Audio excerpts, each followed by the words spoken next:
10h, merci de nous rejoindre pour le premier flash info de ce dimanche sur RTI 1.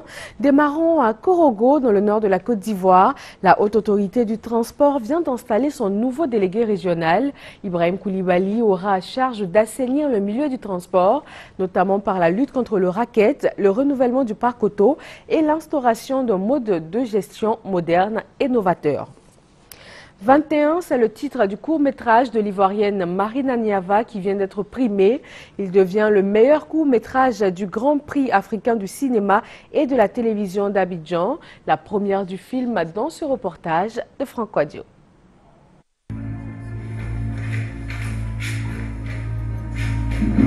« 21, l'âge de la majorité en Côte d'Ivoire célébré dans le sang par la jeune Aleka, qui n'a pas trouvé meilleur cadeau que de se débarrasser de Livan, le jeune amant de sa mère.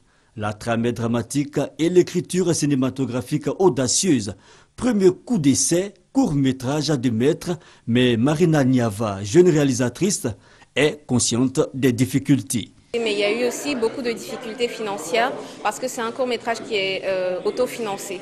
Et quand nous approchions les sponsors, ils ne voyaient pas forcément les retombées de ce court-métrage. Mais je pense qu'aujourd'hui, ils peuvent voir que c'est un film de qualité qui a été fait et qui a pu être présenté en Côte d'Ivoire et ailleurs dans le monde.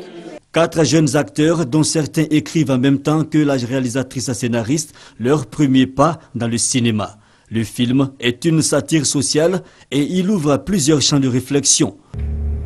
Mais c'est à vous que je m'adresse, mademoiselle. Vous avez dit quelque chose?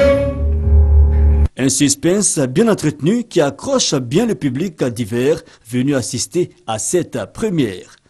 Elle nous a convaincus que ce qu'elle veut faire, elle veut le faire réellement et qu'elle va pouvoir aller loin.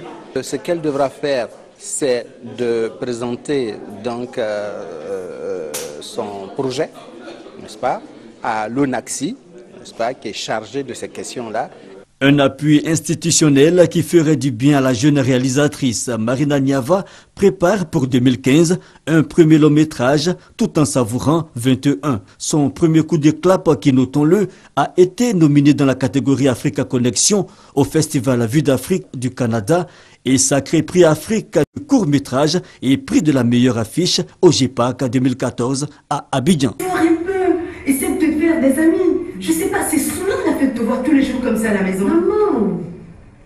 Au Burundi, la prochaine élection présidentielle va se tenir le 26 juin 2015, mais déjà des contestations, notamment sur le calendrier, qui prévoit un éventuel second tour le 27 juillet 2015 et aussi des législatives et communales le 26 mai.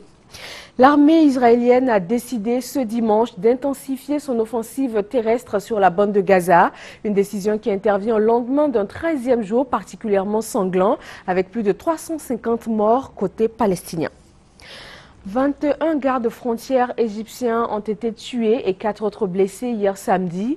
Bilan d'une attaque contre un barrage et un camp militaire dans l'ouest du pays.